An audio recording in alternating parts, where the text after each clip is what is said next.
kapakinabangan nito na ating iniingatan ang kanyang bilin at tayo nagsisilakad na may pananangis sa harap ng Panginoon ng mga hukbo. Sa gayo ay ating tinatawag ang palalo na mapalad o silang nagsisigawa ng kasamaan ay nangatatayo o kanilang tinutukso ang Diyos at tumatakas. Nang magkagayon silang nangatatakot sa Panginoon ay nangag-usang-usapan at pinakinggan ng Panginoon. At dininig at isang aklat ng alaala ay nasulat sa harap niya para sa kanila nangatatakot sa Panginoon at gumunita ng kanyang pangalan. At sila ay magiging akin, sabi ng Panginoon ng mga hukbo. Sa araw ng aking gagawin sa makatuwid bagay isang tanging kayamanan at silang kaaawaan na gaya ng isang tao na naaawa sa kanyang anak na naglilingkod sa kanya. Kung magkagayon manunumbalik kayo at makikilala ninyo ang matuwid at ang masama, yaong naglilingkod sa Diyos at yaong hindi naglilingkod sa Kanya.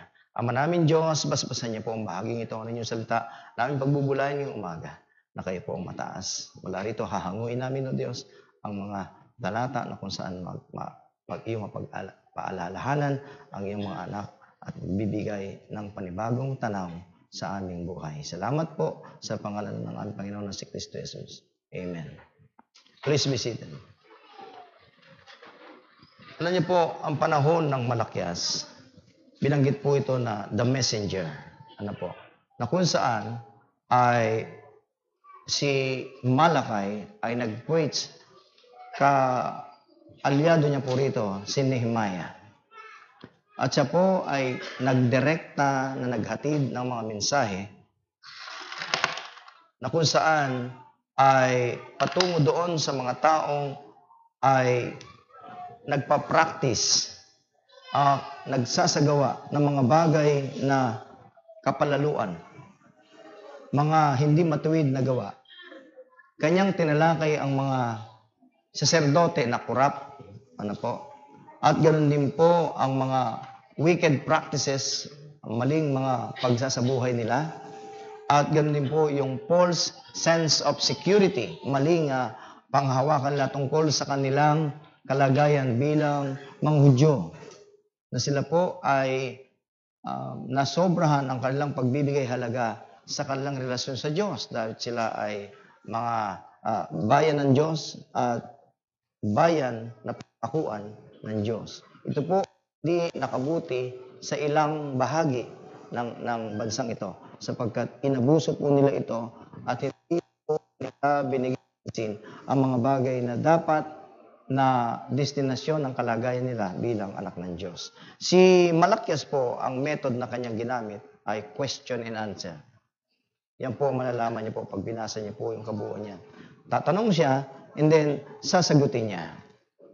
Dito po makikita natin namang mga ilang bahagi ng Hudyo sa kanila na kung saan waling aktibo sa gawain ng Panginoon pero abuso sa kanilang mga privilege, mga karapatan nila, they take advantage yung position na meron sila as a Jew, mga kapatid. Dahil doon ay nakita po ang pagkakaiba-iba ng kanilang pagkatao. Iba't ibang bagay na kanilang ginagawa para sa Panginoon. Ang Panginoon ay mistulang itinulog nila na tao na pwede mong paglakuan, pwede mong pagtaguan, pwede mong paglihiman ng tunay na motibo ng iyong paglilingkod. Ginagawang isang bagay ay hindi na nabibilang na Diyos ang iyong pinaglilingkuran, kung hindi isang bagay na kapakinabangan. At dumating nga po sa puntong ito na sinabi nila na walang kabuluhan ang maglingkod sa Diyos. At wala rin daw po kabuluhan yung kanilang pag-iingat ng kanyang tipan. No? At wala rin pong kabuluhan na sila'y magsilakad na parang hayop na tumatangis sa harapan ng Panginoon. Lahat ng yun ay itinuring nilang walang kabuluhan. So, ang hamon na ito ay hamon ko rin sa bawat isa sa atin. Meron kaya tayong lakas ng loob na tumayo ngayong umaga at magsabi, walang kabuluhan ang mag-church. Walang kabuluhan ang mag-devotion. Walang kabuluhan ang maging prayer warrior. Walang kabuluhan ang mag-visitation. Walang kabuluhan ang mag-choir. Walang kabuluhan anumang bagay na ginagawa natin dito. Marahil, isa nga kaya tayo sa nagsasabi nito. Ito po ay kukunin ko, hindi dahil sa hinahatulan ko ang bawat isa, kundi magbigay puwang na ating chicken kung ano ba ang talagang bilang ng ating paglilingkod. Ano ba ang talagang score? Sapagkat kung sasabihin natin ang ganitong bagay, ito'y salita ni Malakyas laban doon sa mga taong ang kanilang paglilingkod ay tinatapatan ng pakinabang. Ito yung sinasabi ni Malakyas para sa kanila. Sila'y naglilingkod para sa pakinabang. Tingnan niyo po sa Psalm 70 verse 19. Yun po yung sa verse 13, basahin po na natin yung Psalm 70, 19. Sa awit, kapatid, 70 verse 19.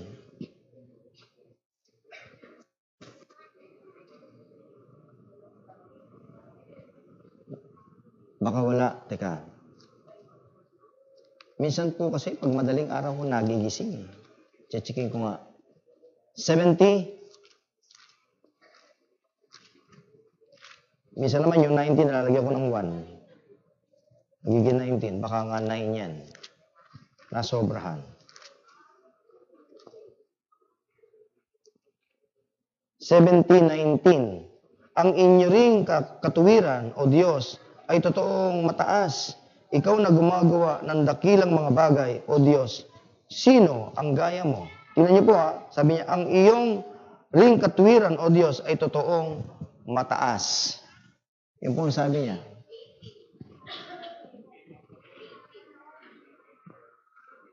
Teka, tutuloy ko po. Hindi po, mali po ako. 71:19. Yung 70 ang nalagay. Ano po? Tingnan niyo po ang sabi nito. Ang iyong katwiran, O Diyos, ay totoong mataas. Kung ilalagay ko po ito sa wika natin, Thy righteousness also, O God, it is very high. Who has done great things, O God, who is like unto Thee. Alam niyo po mga kapatid, gaano kataas ang langit, hindi maabot ng tao. Hindi natin kayang pumunta dun sa langit.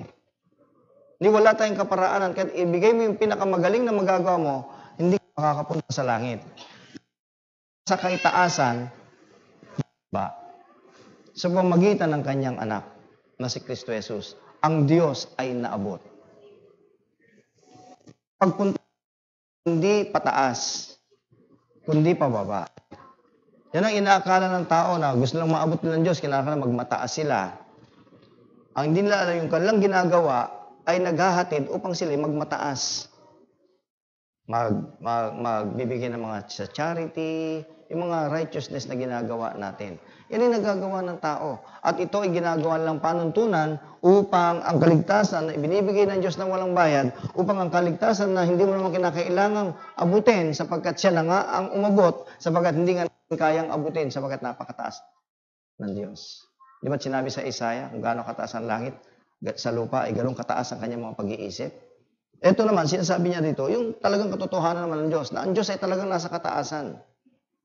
Para mo magpakumbaba. Amen po mga kapatid. Nating limiin, ito sinabi niya rito, balik tayo sa text natin, sa verse 13. Ang sabi niya, stout against me, saith the Lord. Yet he say, what have we spoken so much against thee? Ang salita ng mga taong to ay naging lapastangan. Tiyakin natin ang sinasabi natin, ang Diyos mapapurihan, hindi malapastangan. Tama po, kapatid? Sa palagay nyo, makakatayo kayo, lahat na sinabi ko, hindi naging lapastangan. Sa palagay nyo? Pag sila ka, punta ka sa Grace. Alin dyan? Sila uli mga tao dyan eh. Hindi kailangan ba sa bibig mo yan? Punta ka sa Grace. Ay, alin yung miyembro yung gano'n? Lasenggo yan eh. Ibig mo yan? Kasi naniniwala po ba kayo, iglesia to ng Diyos? Lahat ng sasabihin mo laban dito, kalapastanganan sa Diyos. Naniniwala po ba kayong anak tayo ng mga Diyos? Yang backbiting, kalapastanganan niya sa Diyos. Dahil hindi mo naman trabaho yan eh. Tama mga kapatid? Bagamat, mga kapatid, hindi natin binibigyan ng lisensya na tayo nagkakasala, sikapin natin huwag tayong makatisod. Sikapin natin huwag tayong makagambala sa takbo ng buhay ng ating kapwa. Ngunit wala rin po tayong karapatang hatulan ng kapatid natin sa Panginoon kung siya ay nagkakasala. Sapagkat trabaho ng Diyos yan sa atin. Ang trabaho natin ay asikasuhin yung buhay natin. Tignan yung ating paglilingkod. Tulad nga po ng mga salitang sabi ng Panginoon, naging kalapastanganan ang bagay na ito. Mahirap po na ang ating salita ay mas yung lumalapastangan kaysa nagbibigay galang. Sapagkat sabi niya to, their words against me have been stout. Stout, yung po tinignan ko sa Tagalog. Kalapastanganan pala ibig sabihin yan. At sinasabi niya to very boldly, na napakatapang. Meron pang bahagi yan, Job chapter 15. Ano po? Job chapter 15 verse 25. Ano po? Yung kung saan ang mga salitang ito ay, kasi po, sa buong isang linggo, gaano kaya karami salita yung lumabas sa bibig natin? Di ba sabi ni Solomon, sa karamihan ng mga salita ay hindi nawawalan ng sibat o itak na nagsasalimbayan.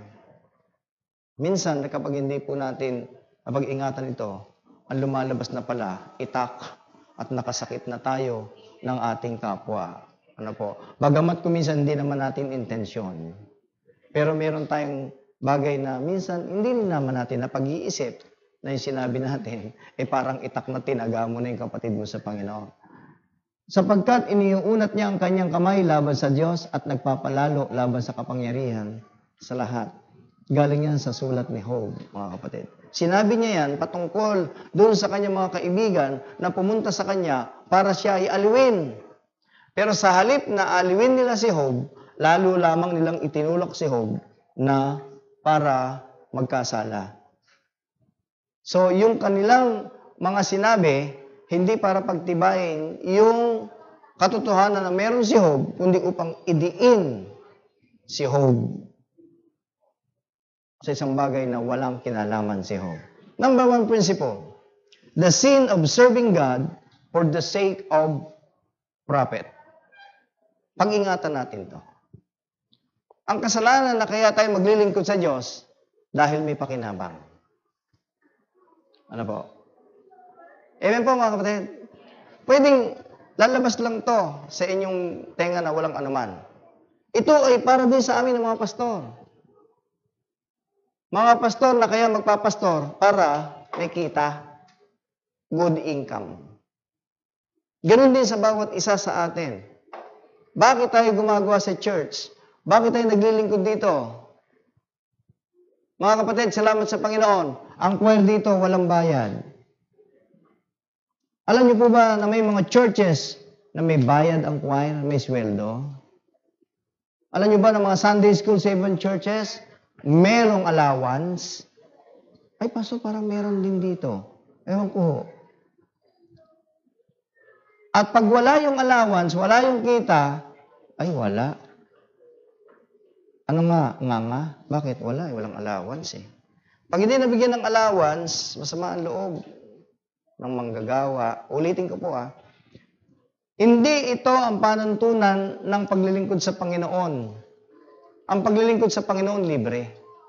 Kung meron ng pera, purihin ng Panginoon kapag umunlad yung gawain at meron.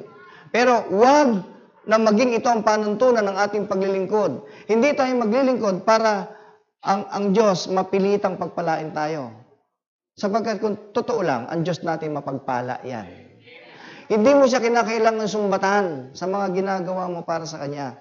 God keeps the record of all those sacrifices na ginagawa natin sa Panginoon. At hindi mo siya dapat pangunahan, Lord alala niyo sa Luke, na nalangin na 2, Panginoon, ganitong beses ako nag-iika po, ganito mga ginawa ko, ganyan ginawa ko.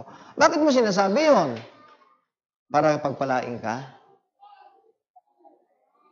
Ang mga ganong pananalita ay self-righteous na pananalita, mga kapatid. Makasarili yun.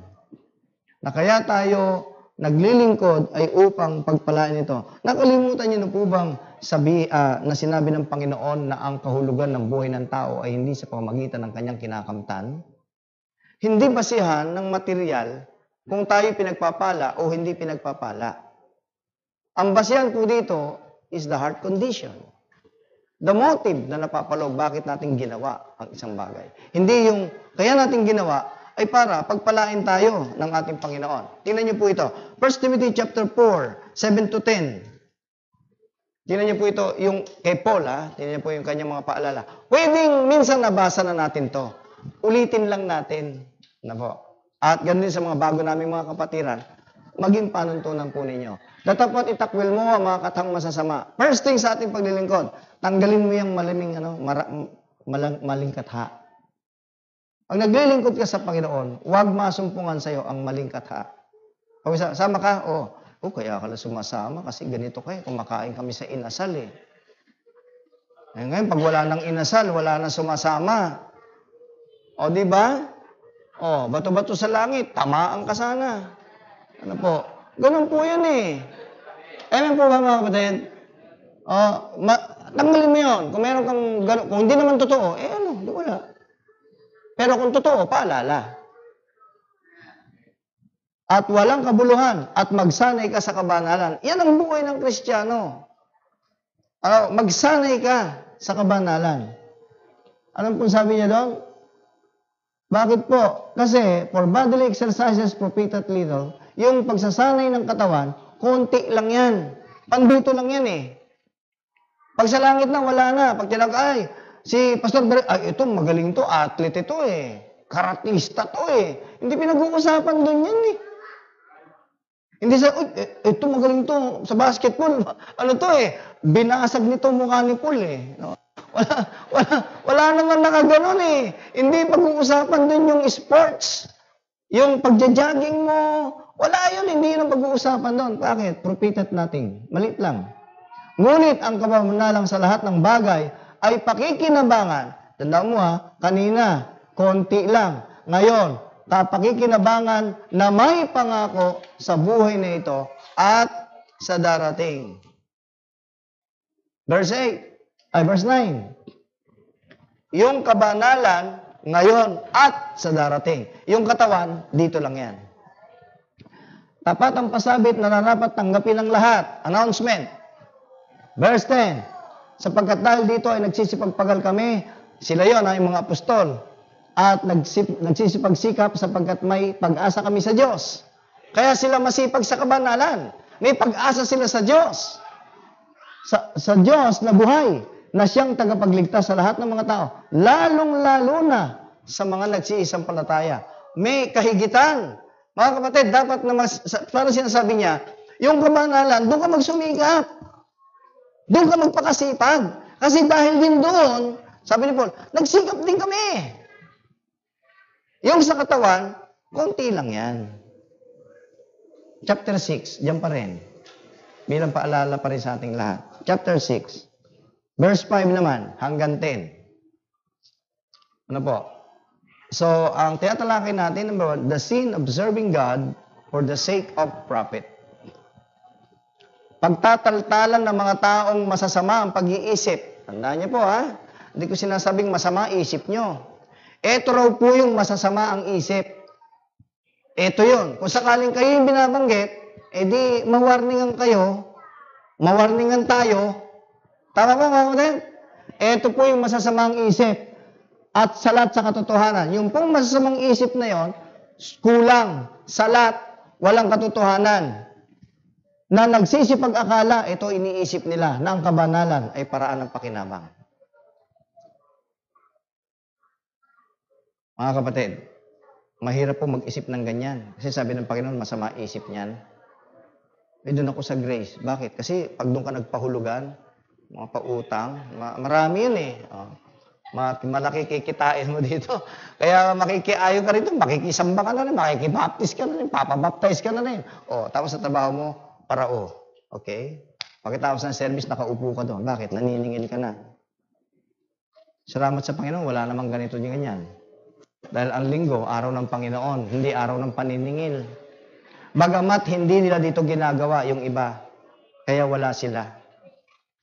Bakit? Kasi pag dito sila, minsan, wala silang masingil. Walang pakinabang. So doon lang sa bahay, hintayin. Ano po? Ang sinasabi ko po mga kapatid, alisin natin ang bagay na material na pakinabang sa anumang bagay na napapaloob sa loob ng iglesia sapagkat hindi ito pang-material, pang-spiritual ito. At dahil sa ito ay pang-spiritual, dala-dala niya ang iyong material na pakinabang. Naniwala po kayo? Seek ye first the kingdom of God and His righteousness. And all these things, all these material things will be added. Pangalawa lang yon. Ang pangunahin na dapat natin ditong gawin, mga kapatid, mga pwera, sa ibang mga, sa estado sa Amerika, ganun po.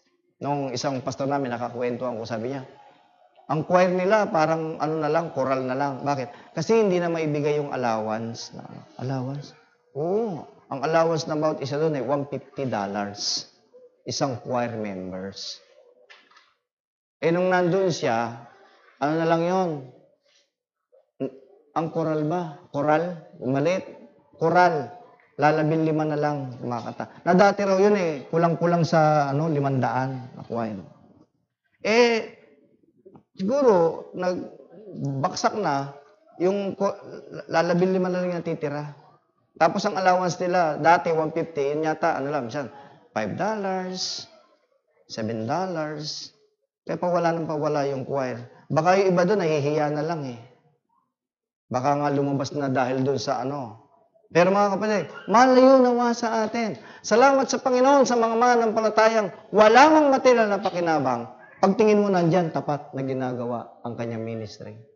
Amen po? Tapat doon sa ministry na nasa choir, nagluluto, lahat po yun, libre yan dito eh. Wala pong binabayaran dito. Salamat naman, sapagkat kung hindi, baka isa tayo doon sa nabanggit doon, na kaya tayo naglilingkod for the sake of profit. In the first place, kahit wala kang profit materially, you're already blessed because of the salvation. Meron ka ng kaligtasan. Patungo ka na sa buhay na walang hanggan. Tama po, mga kapatid. Verse 6, ang sabi po rito, datapwat ang kabanalan na may kasiyahan ay malaking kapakinabangan. Amen po? Doon sa mga lingkod ng Diyos na ginagawa nilang paglilingkod, na nasasayahan sila kahit wala. Siya nga nakakahiya eh. Minsan, kailan ba yun? Nung nakaraan, yung mga teacher doon, nagkandapuyat-puyat doon, wala man lang pagkain. Sabi ko, naku, yan ba ang pagkain natin dyan? Yung pala, kulang din, nakain na namin. Ibig ko sabihin, labas na po yung mga ganung bagay. Pero, minsan, kinakailangan din maisip natin na sa paglilingkod, talaga namang, minsan nangangailangan magpakain, minsan kinakailangan kumain, pero magwala naman talaga. Salamat sa Panginoon kung ginagawa natin ito ng may pagsasakripisyo na walang inaasahang gagantihan. Salamat sa mga teacher doon sa ating school na hindi man nila sapat na talagang yun ang sweldo nila.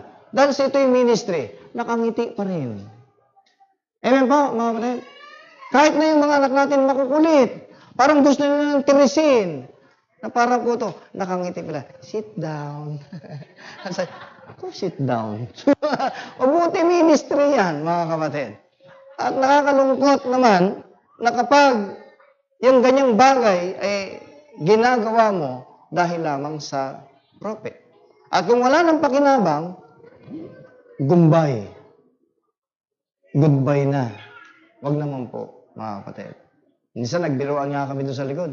Pambira, ganyan. Sabi ko, pambira ka, singil ba gusto mo? Mula nung nagsimula ako magpastor dito, bayaran mo nga. Bayaran mo nga ako. Biniro ko siya ng ganon.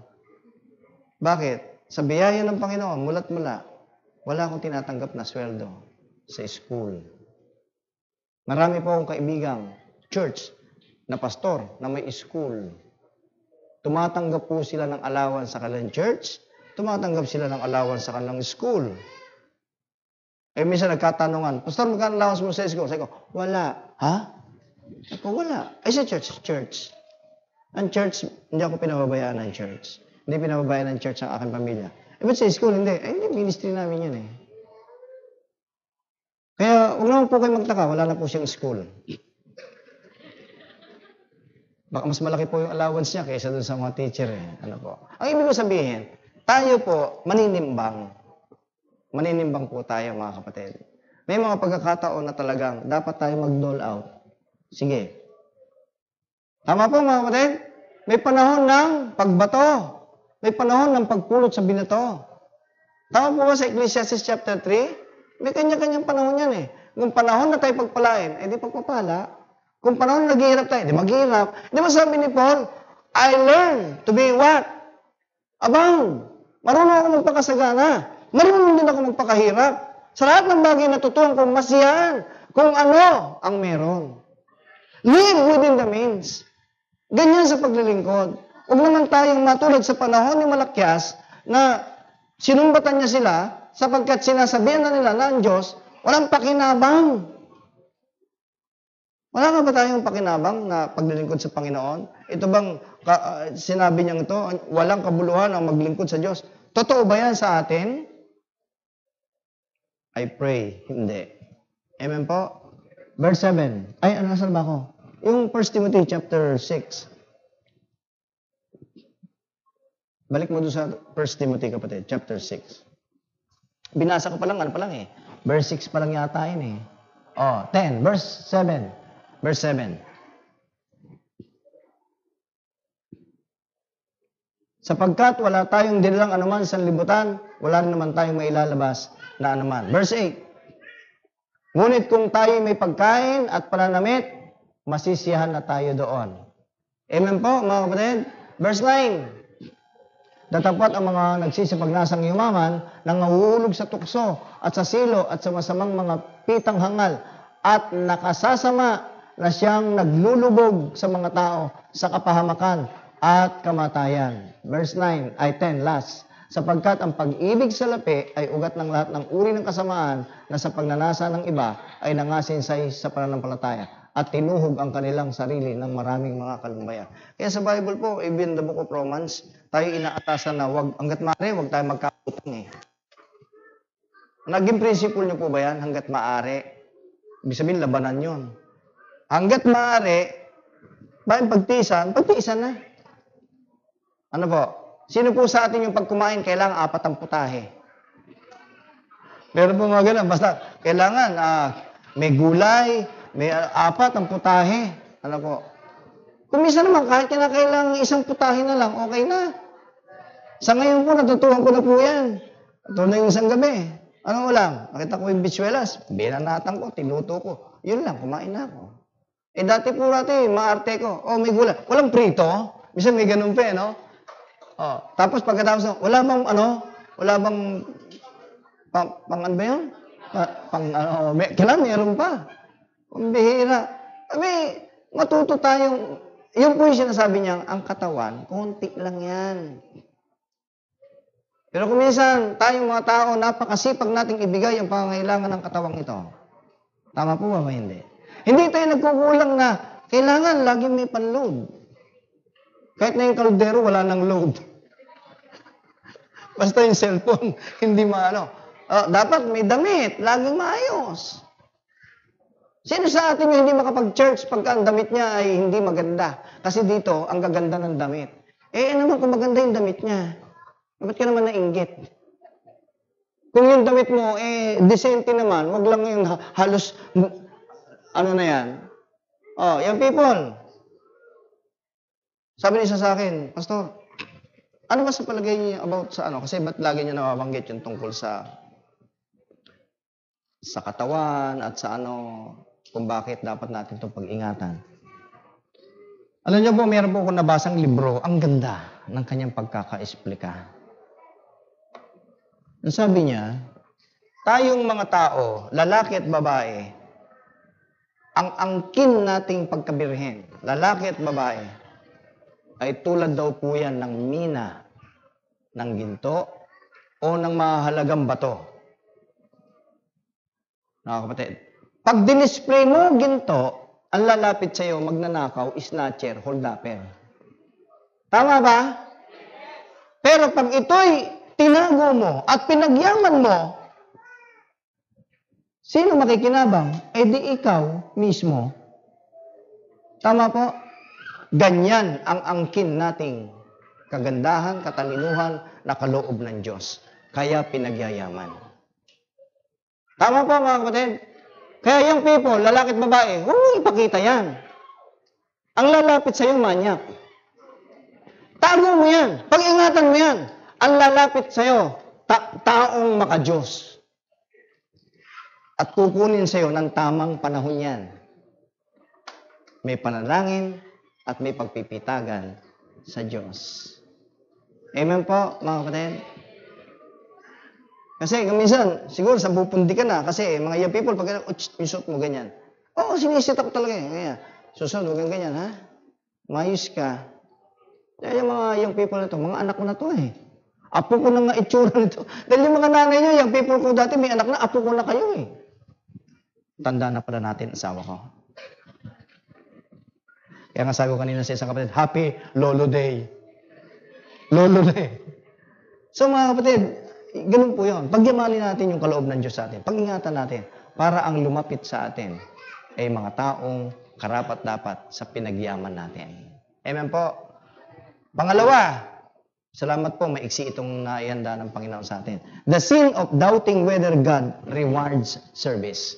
Yung kasalanan na, ito bang paglilingkod ko may mapapala?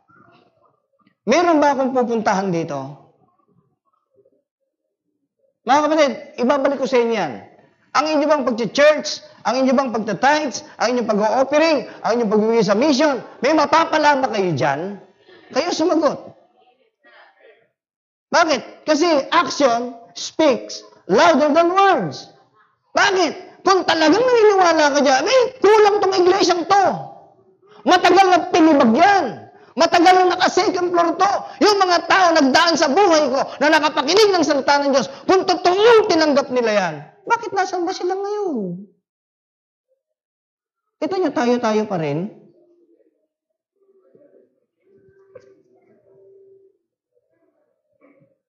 Meron silang doubt. Ang Diyos ba talaga nagbibigay ng pagpapala?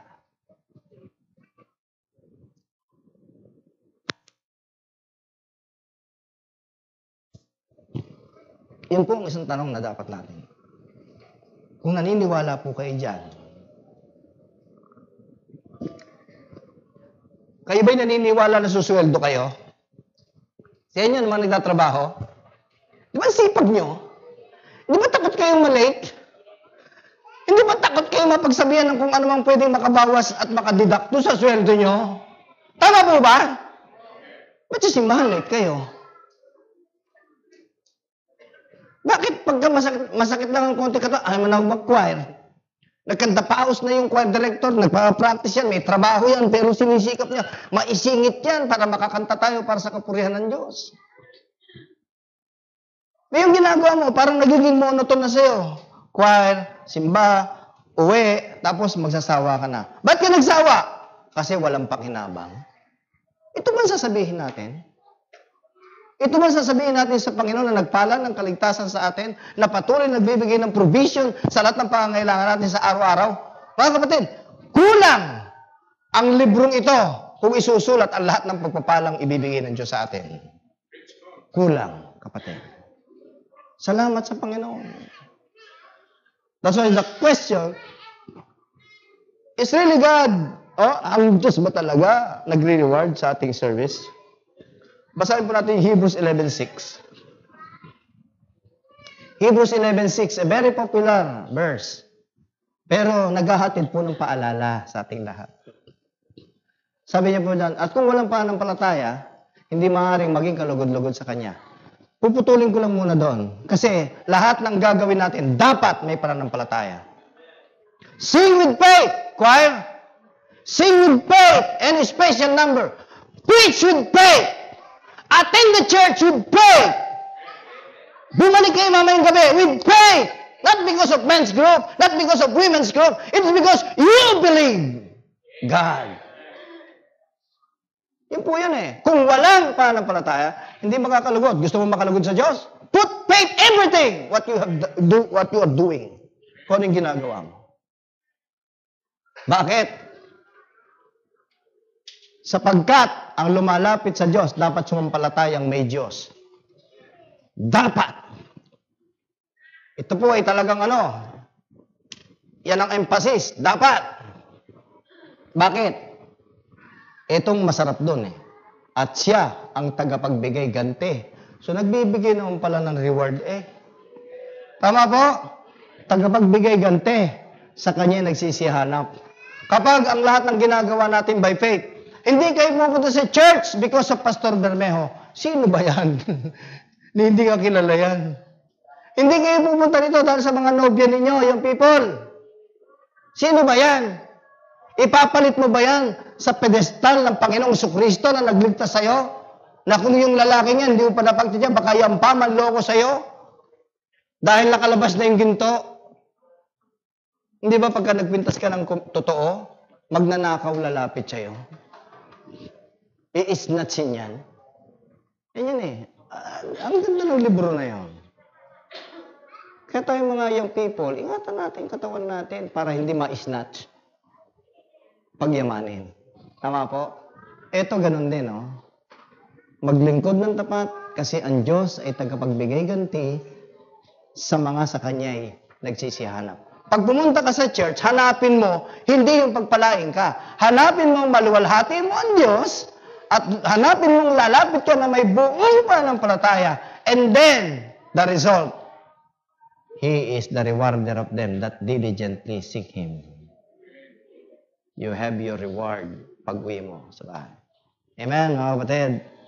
And last, the sin of thinking those are rewarded who serve others and not God. Yung bang mag-iisip ka naman na yung mga Kristiyanong pinagpapala dahil tapat. Ikaw na nakakita, ginagawa niya lang yan kasi kahit kay pastor lang yan. Ginagawa niya yan kasi, yung bang nagbibigay ka ng konklusyon doon sa paglilingkod ng taong napakalinis ng motibo, pinarumi mo dahil sa malasamang pag-aakala mo kung bakit siya naglilingkod. Nagkakaroon ng misconception, mga kapatid. Ito po yung proud. Sabi nila, ang palalo, inyong tinatawag, ang palalo na mapalad. Yun po yung sinasabi niya. Silang nagsisigawan ng kasamaan ay nangatatayo. Kanilang tinutukso ang Diyos at tumatakas. Sa panahon natin ngayon, nakikita natin ngayon yan. Tingnan niyo po, mga kapatid. Nung panahon pa ni Iso at saka ni Abel, tama ba ako? Misan yung si Cain, tsaka si Abel. Napagpalit ko na naman. Yung panahon ni Abel, si Abel, hindi naman sa linya ni Abel, wala pang mapapalad noon. Ang kapalaran na puro pastol. Pero yung kay Cain, galing industrial, metallurgy, music. Nandun na kay sa lahi ni Abel. Maunlad na at maayos na ang buhay nila. Kaya mag-ingat tayo sa pagsasalita na sinasabi natin, mabuti pa yung palalo. Kailan pa bumuti yung mga hindi mananampalataya? Kasi may kapitbahay ka, hindi mananampalataya. Abroad, akalain mo yun. Dati labandera lang. Para ba yung sinasabi ng kanta? Dati maraming labandera, ngayon wala na. Bakit? Nag-abroad sila. Tumutugtog yung pinapakinggan ko mabuti, nakaganon. Oo nga naman.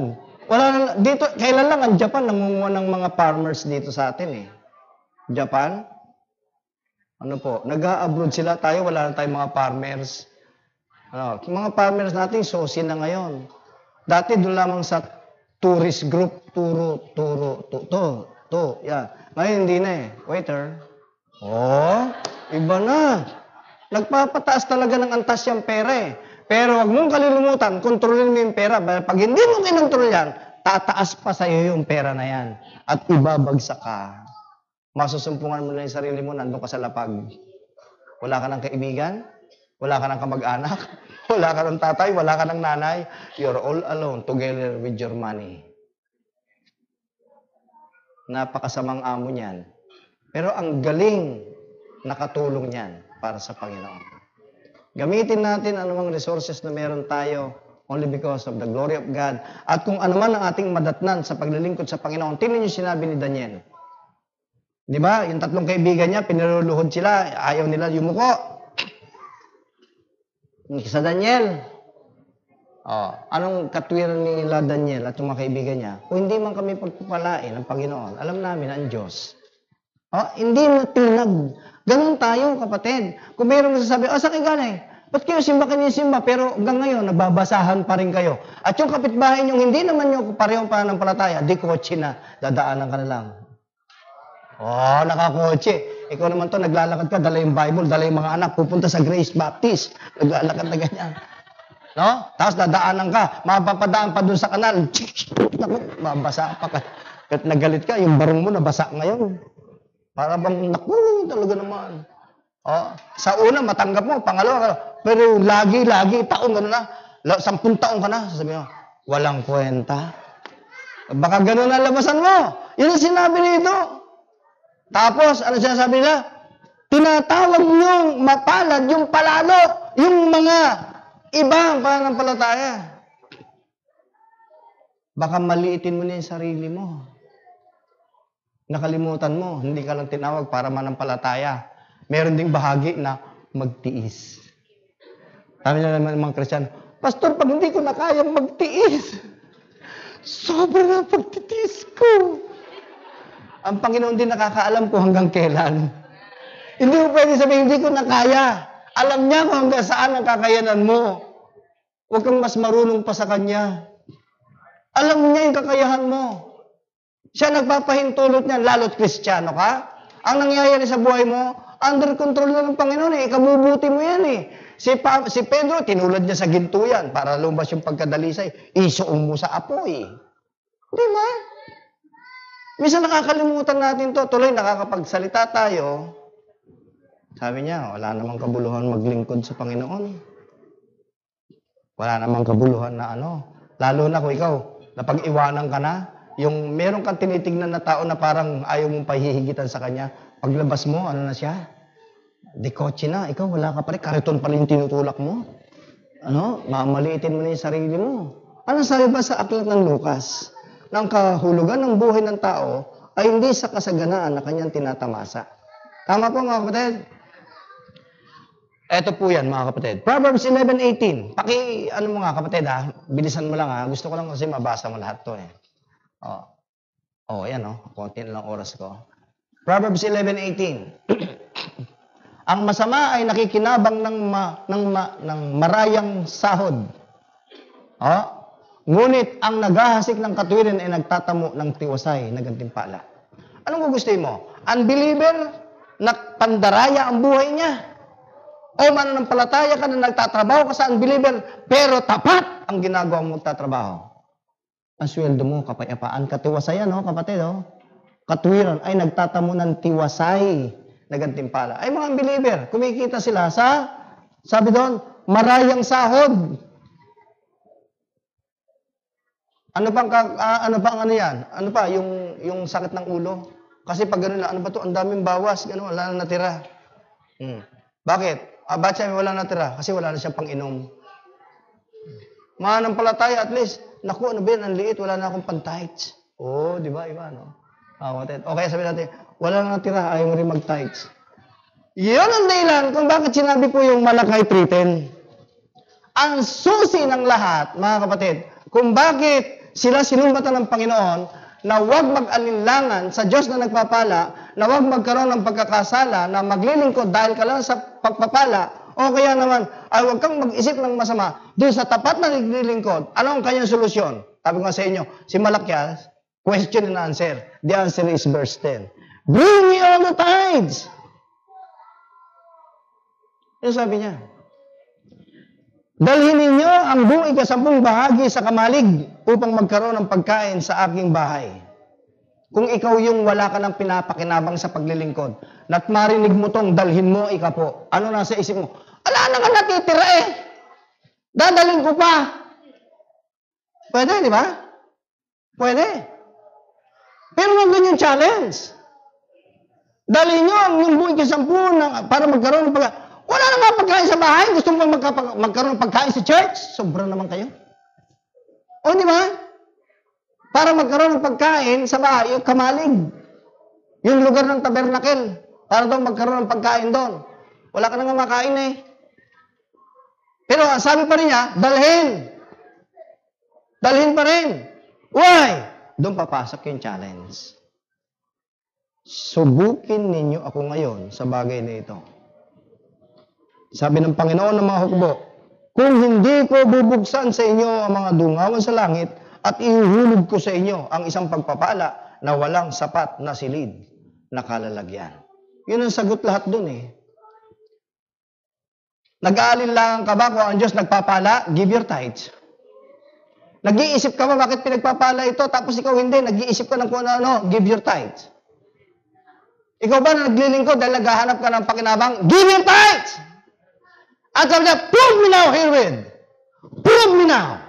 If I will not open you the windows of heaven and pour you out a blessing, iuhulog ko sa iyo that there's no room enough to bear it. Wala kang sapat na silid na Kaya sinabi yon, yung dalhin niyo ikapo. Sapagkat itong kaharap niya, mga corrupt pastors, mga corrupt na mananampalataya, mga wicked na kung ano-ano sinasabi na kalapastanganan sa Diyos. Para ba sinasabi niyo, stop! Tingin lang nga yan. Binibigay niyo ba sa Panginoon yung tama? Do we really give our tithes? If not, ito nangyayari. Kaya ako tuloy ang kaisipan mo, puro sa pera. Nag-iisip ka ng masama sa kapwa mo. Ikaw mismo naglilingkod, naghahanap ka ng pakinabang. Ang susi lang pala lahat yan, maging matapat ka sa ikapo, meron ka na lahat yan eh. Wala kang sapat na silid na kalalagyan. Tama po mga kapatid? Yun ang sabi ng Bible. Hindi ko sinabi yan.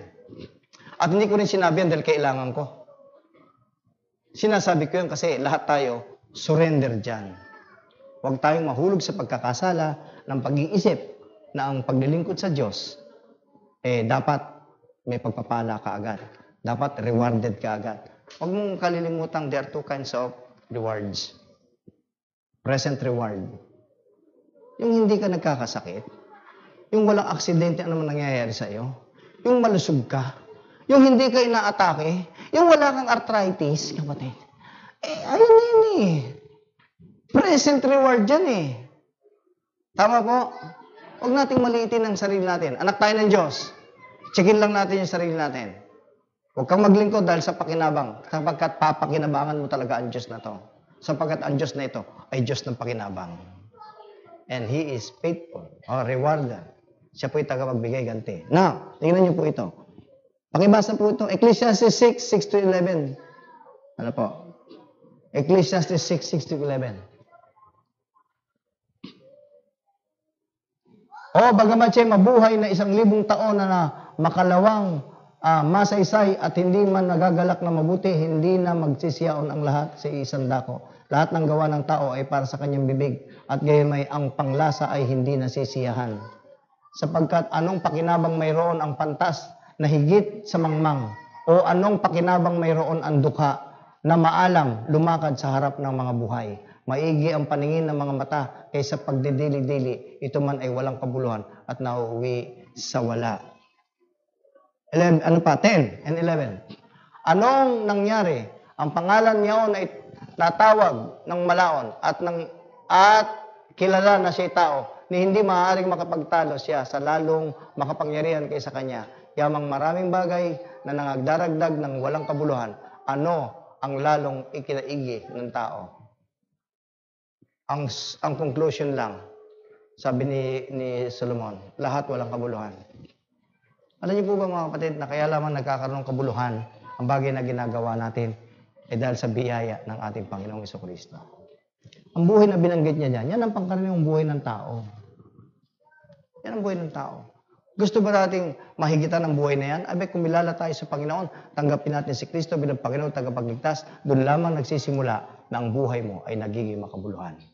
Sapagkat kung hindi doon sa ganong kalagayan, kahanap ka ng pakinabang, lagi na lang o anong pakikinabangan, nagiging makasarili. Yun po yung sinabi niya sa verse 9, lagi na lang. Kaya ang mangyayari, kung ganyan ang magiging buhay mo, anong kahigitan mo sa hayop? Pareho lang tayo. Anong kahigitan mo pa sa iba? Wala. Hindi tayo nagiging mahigit.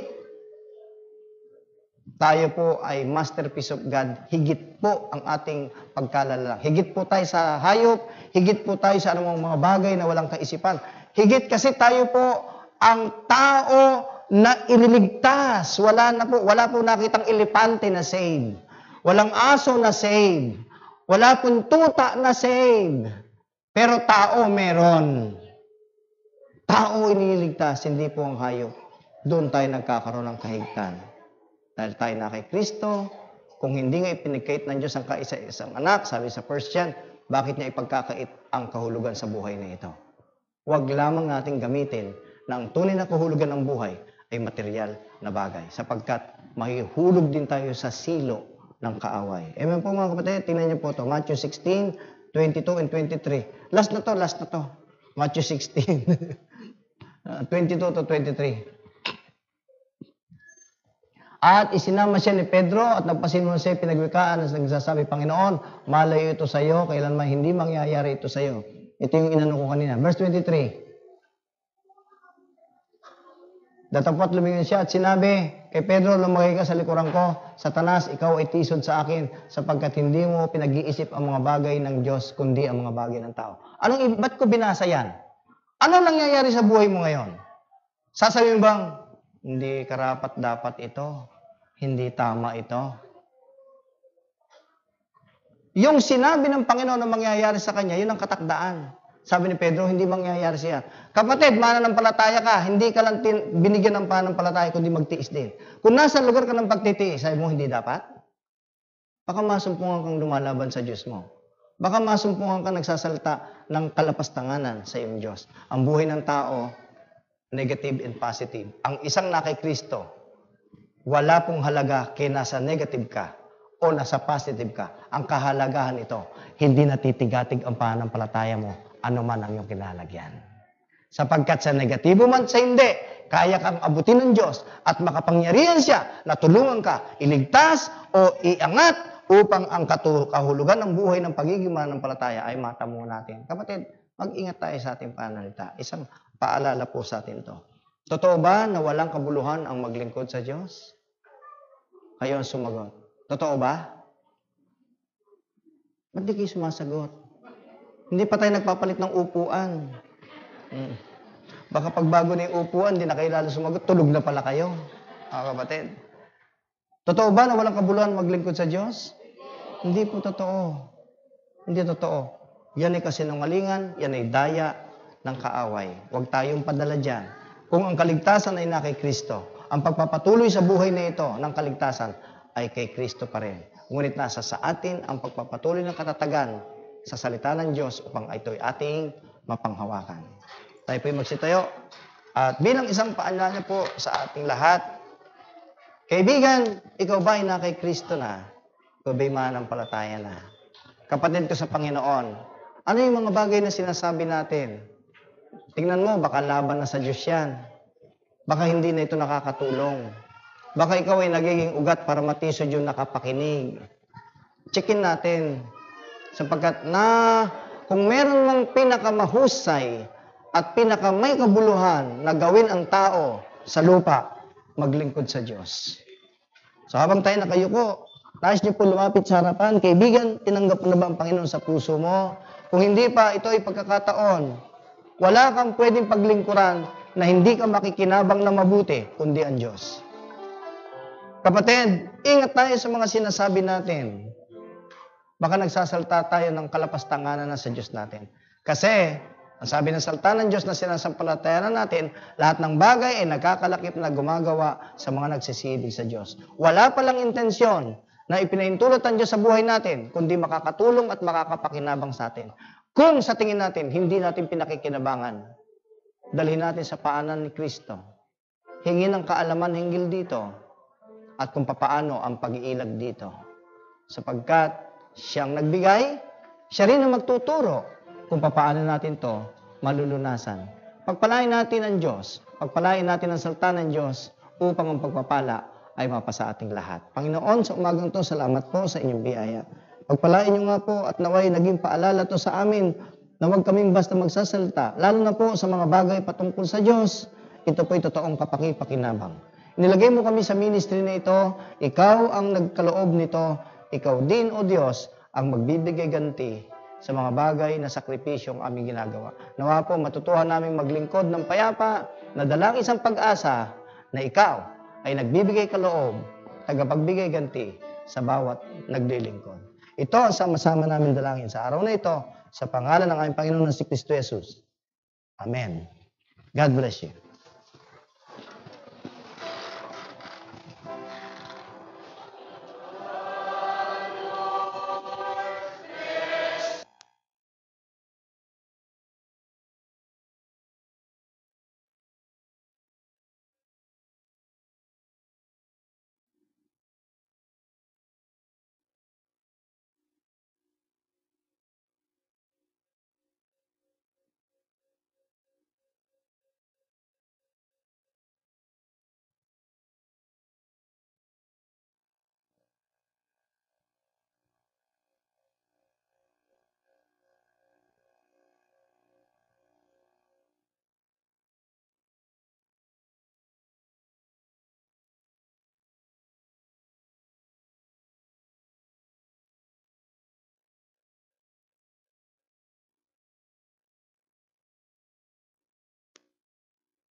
Amen. Tayo po tayo para sa ating pagbibigayan.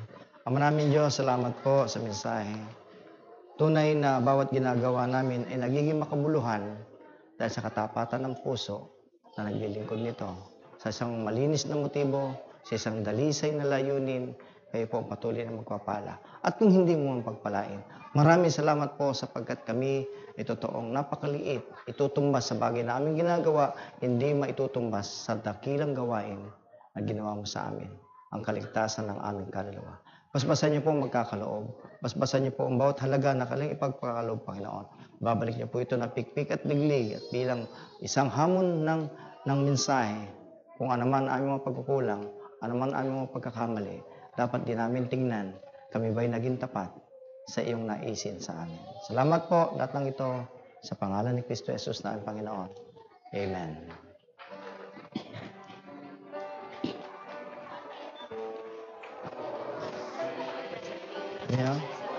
Ngayon,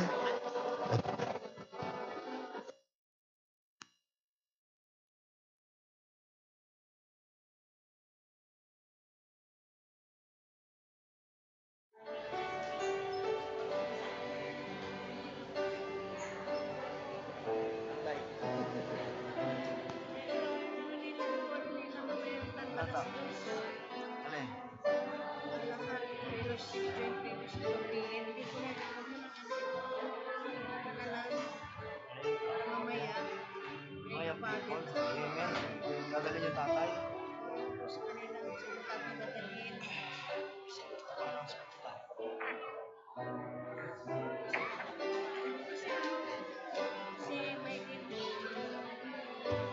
Hindi, baka ngayon.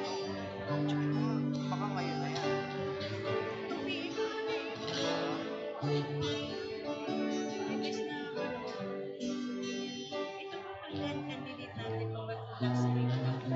Sino na?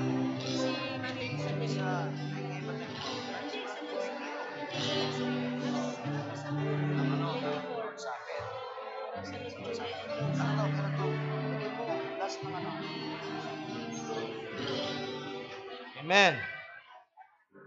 Mga kapatid,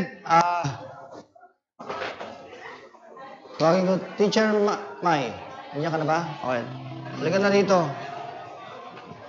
Pagkatapos ko, announcement mga kapatid. Happy birthday kay Sister Gwen Galila. June 22. Alright. Amen. Saan tayo? Kita-kits. Sister Leonardo Agripina, June 23. Kay Nanay Leonardo, happy birthday. Kay Sister Alona Orkin. Kay Doktora Alona. Maraming toothpaste yan. Alright. Happy birthday kay Brother Relio Hilario. June 25. Kay Sister Maika Balo. Happy birthday. Kanta tayo. Happy birthday to you. Happy birthday to you. Happy birthday, happy birthday. Happy birthday to you. One more time. Happy birthday to you. Only one cannot do. Born again in salvation. How many? Happy birthday sa lahat ng mga nagse-celebrate. May the Lord God bless you for days to come. And happy serving the Lord. Ground Steward, Sister Penny, B1, Group 7, Flower for Jesus. Ground Steward natin. Makinig kayo, huwag niyo intindihin niya kung ano mang ginagawa niya. Hindi naman. Intindihin niyo announcement ko. Dito kayo tumingin. Ground Steward, Sister Connie, Sister Remy, at Sister Peli. Young People, Group 1. Brother Arlie, Brother Jose, Sister Glory, and Sister Joy. Ano po? Okay? Alright, makinig. Mamaya po may fellowship. Juniors, young people, seniors, at women's group, men's group, alas 2. Meron po kayong joint fellowship, alas 2. Dadalhin niyo po yung tatay niyo this afternoon. Bring a father. Special fellowship celebration for the Father's Day. Thank you. Happy Father's Day sa lahat. Bago yan, aliga na, Sister Melay. Miley. Ano ba yan? Namimiss ko si Melay Halika na dito.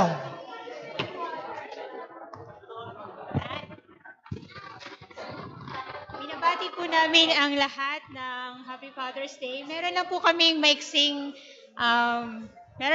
isang maiksing presentasyon para po sa lahat ng mga tatay. Ito po ay maging paalala po sa ating lahat. At pagkatapos po nito ay isang video presentation at ito po ay pinagtulong-tulungan po ng mga kababaihan at lahat po ng young people ng Iglesia. Again, Happy Father's Day to all.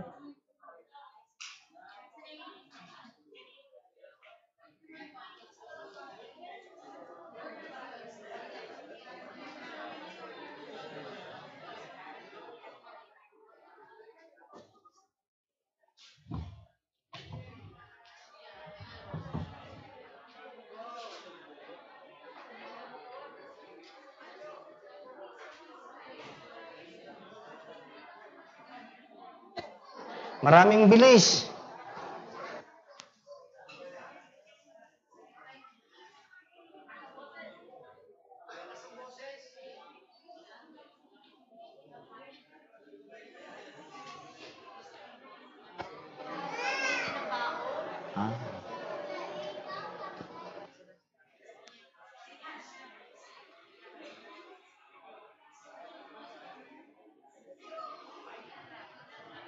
Namang mic? Hindi na? Parang pantomime na rin yan. Sige.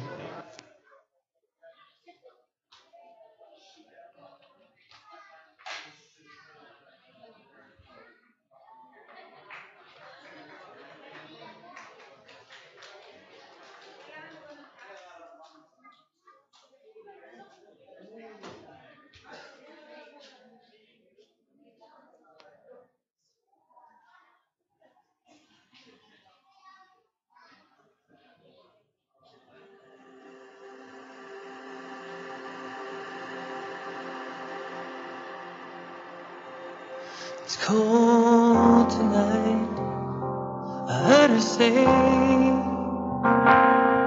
She was staring out the window as I came home late. She tried to smile, but looked away.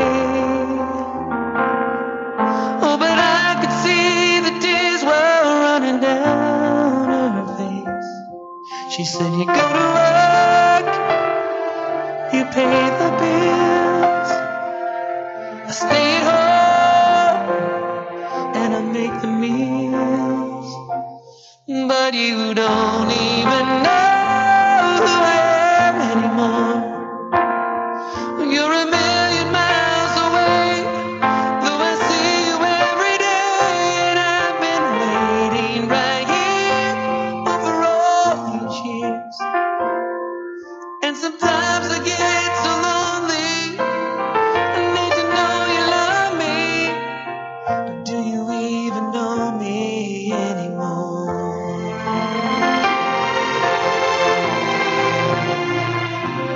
Turned around to see my son.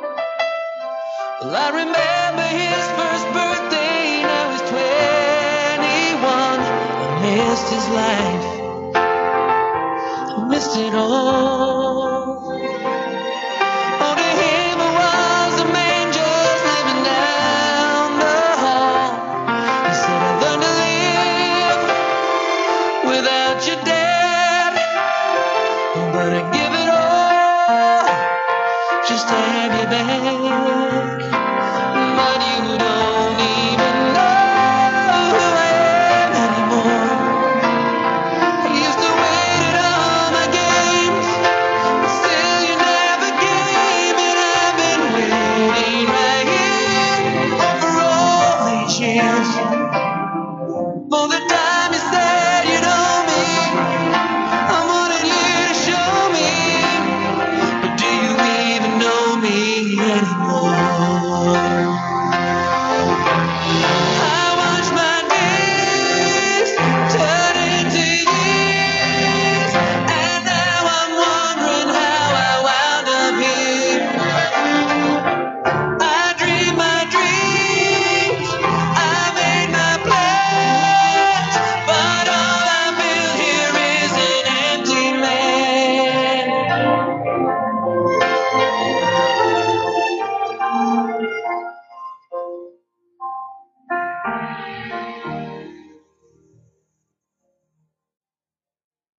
And I don't even know who I am anymore.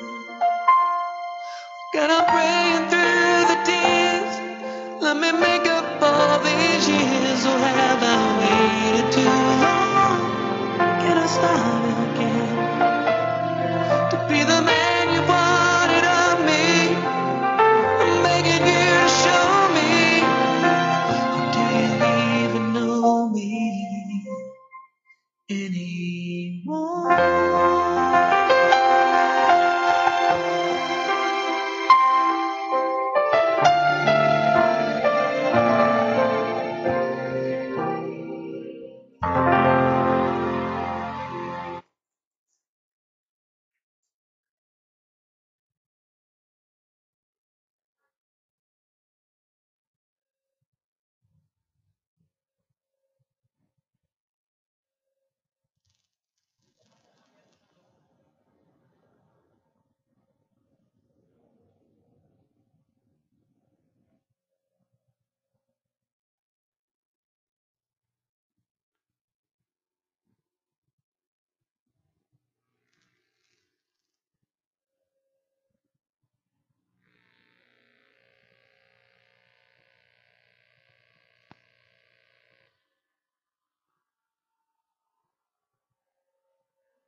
Nasaan yun? Ayan nga, parehas lang pala. Okay na yun. Speaker. I-A mo nga para ma-amplify yung Ayun na. A. Hindi, nakatawa din na yan.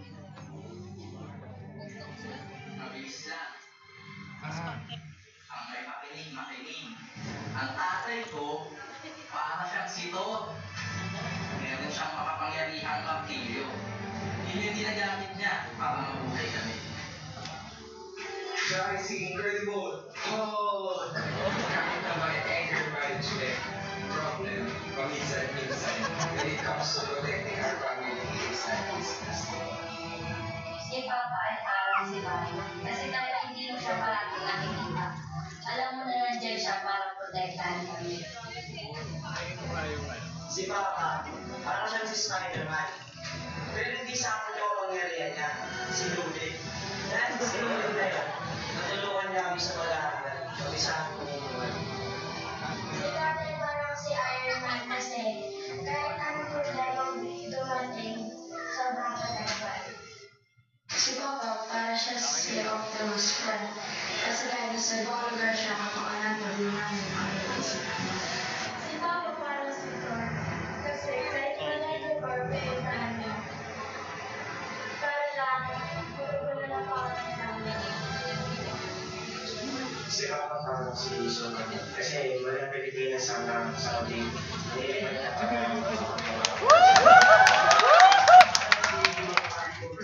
kasi kahit na naman namin yung pupuntahan niya, alam namin na hindi siya gagawin.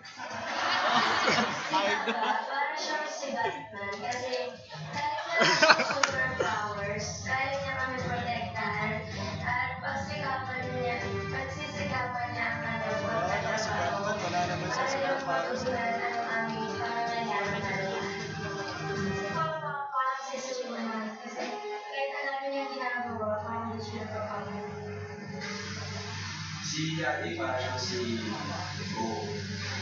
Kasi kahit na mag-push talaga sa mga Android, sa mga kasi nag-push na trabaho, sa trabaho. Parang malakas siya lalo. Super sa pa. Si Papa ay parang si Buzz Lightyear. Bakit? Kasi mataas yung pangarap niya. Hindi lang para sa kanya. Para sa akin yung mga pangarap niya mataas. Kaya si Papa ay to infinity and beyond! Alam kayo ay parang si Nito, yung Pokemon. Yung palagi nagka-transform. Kasi yung tatay ko, hindi mo talaga makukuha ito ng profession niya. Minsan, driver siya. Minsan, mekaniko siya. Minsan, mangbubukid. Minsan, electrician. Pero nakakatawa doon. Siya pa rin yung tatay ko na kinagis na ito simula. Si Dito nga. Bakit natin ako sa pamamagitan ng gano'n, ng salita. Si Papa ay parang kasi bilang siya, hindi siya agad para Si Papa parang siyang si Cyclops. Kasi tuwing mag-uutos siya or magsasabi siya, tingin niya pa lang, tiglok na kami agad-agad. So hindi niya kailangan salita, tingin niya lang. So yun. So si Papa parang siyang si Baymax. Kasi matawa siya. Yun din mo ang naging ko na lang.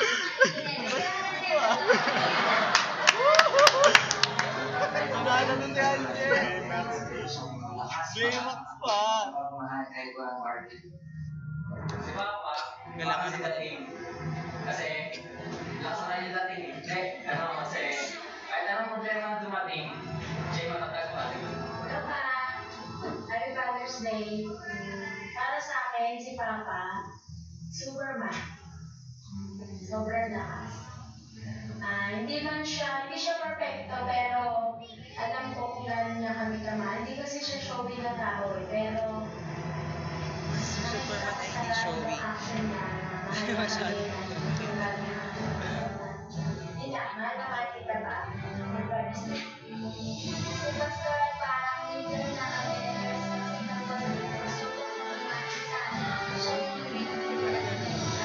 Kaya sa Justice League, napakarami ng heroes yun. Ibigay sila ng powers, ibigay sila ng mga kakayahan, mayroong mga bilis, mayroong mga malakas, may mga extraordinary powers talaga. May mga Justice League. Alam niyo naman yung mga Avengers. Iba rin yung powers nila. Iba rin yung mga kaya nila gawin. Lahat na rin ng mga superheroes na yan, may mga kanya-kanya silang mga kaya gawin. Pero alam niyo, isa lang ang kita ko sa mga tatay ng Grace Baptist Church. Kasi dalig niyo yung mga Justice League at saka yung mga Avengers na yan. Kung sino ang superheroes na pinapalabas ngayon, yan ang mga tatay natin lahat.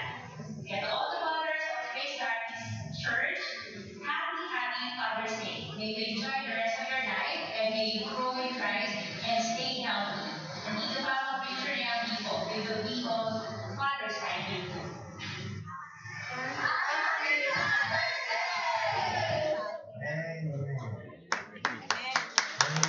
Tawagin natin yung mga superpowers na tatay at maging mga walang superpower.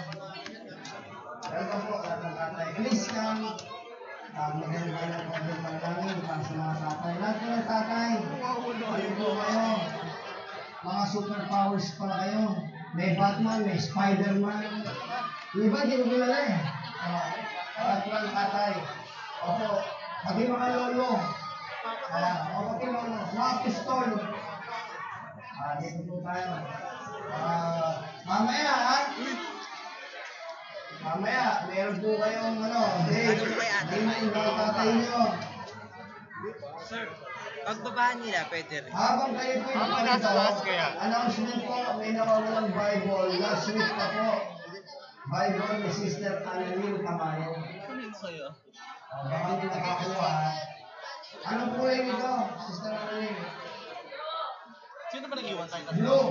Tayong tatlo lang. Kulay blue. English o diglot? Ay paglabas nila, nadidigan Nilagyan na yung ano eh. So, sa kinang ulan, Lost Bible. Ako tinulak ni Dennis, tinadya ka ni Dennis. Tatay, Wala lang ang Tatay Edward, Tatay Edward, Benderos. Laki parang ginawa mo si tinadya ka Tama ni kayo dito. Pagbabaan nila, ang dami nating pinrin. Play lang tayo. Ang dami nating Hindi kayo nahihiya. Pumunta ako po. Railo, halika rito. Tingnan niyo kung anong parating ng anak niyo sa inyo. Ngayon nyo lang narinig yun. Wala niyo yung parang pininiwala niyo sa inyo. O, para kay si Spider-Man. O, di ba? Iba Superman. O, At lalagyan na eh, nilalagyan na ni Ate May mamaya, yung bigay iba. ko Alam lang mo mga ba tatay mga sa mga nanay niyo. Patering. Ay, Para ano baka po pwede yan, mo ilagay sa taas, no? hindi po namin kaya maging tatay.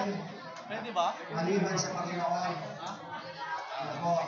Kita niyo, yung wala sa Panginoon. Minsan niya, kahit nasa Panginoon pa, pagka yung mga anak ay na hindi makontrol ng mga tatay, nawawala sa hulog. So, patuloy po natin isama sa panalangin ito ang ating mga katatayan. Hanapin po ating mga pananayan, ang pagtatayo at pagsulong sa pagtatayo ng kanilang mga tahanan. Amen po mga kapatid. Pagtatayo po ng tahanan, hindi po bahay. Tahanan po. Ba? Ano to? Ipapalit namin mamaya. Magkano ba ang hindi balik dito? Ano nakalagay? Super tatay! Ba? Talaga naman. Ayan ang mga super tatay ha. Ako hindi na super tatay. Meron mga super lolo rito. Thunder Lord. Super lolo. Oh. At ba? Ayan oh. Oh. Tayo tayo lahat mga kapatid at maglaan ng konting panalangin. Panginoon lang. Ano po, bagamat wala tayong maibigay na reward, Panginoon ang gaganti at nakakaalam na makakatan natin sa Panginoon. Ayun po mga kapatid. Ito, lolo. Super lolo. Super lolo. Super lolo. Super lolo na kayo. O, parang pagputok. Super lolo na rin. Okay. Mga friend, let's pray. Mag-pray natin, tapos po yung ating benediction. Let us pray. Ang namin Diyos na makapanggilin sa lahat, salamat po na nagkaroon ng isang araw na kung saan maaaring kulang din naman ang aming mga tatay, kulang din naman ang aming maibibigay na pagkilala. Pero Panginoon, ikaw ay sapat. Alam namin na kaya po kami nakaraos at nakayanan namin ang mga bagay na ito. Ikaw ang totoong superpower namin. Ikaw ang totoong nagbibigay ng kalakasan. Bakit anuman ang dagok sa buhay nito na lampasan ng aming mga tatay. Pupalayin po itong mga katatayan ng Grace Baptist Church. Patuloy na maging kawaksik ng aming mga kananayan at may tagulon hindi lamang po Diyos sa kanyang pamilya, kundi ang pamilya espiritual. Ikaw po ang magpapala at magagabay. Dalayan po kayo sa inyong kabuhayan ng ating mga kapatid nito na patuloy po na ginaganap upang sikapin na itayo ang kanilang mga tahanan. Ito yung mas masalamanan. Ito po ang mga tatay nito. Bless them. Overpower them, O God, by the Holy Spirit. Kailangan po Diyos sa kanilang pag-asa. Sa inyo po namin pinagkakulog lahat ng ito. Ganun din, gawin niyo po ang iglesia sa kaliwa-hiwalay Panginoon niya. Hindi po magbati at mamaya, hindi niyo po kami magbalik. At nawa nga po, pinapaalala ng mensahe, o kami magsalita na ang paglilingkod, totoong makabuluhan, totoong may pakinabang, sapagkat ikaw ang naluluhan. Lahat ang tinataas namin, kay Kristo ang Panginoon. Nasa namin lahat? Amen. Congratulations sa ating mga tatay!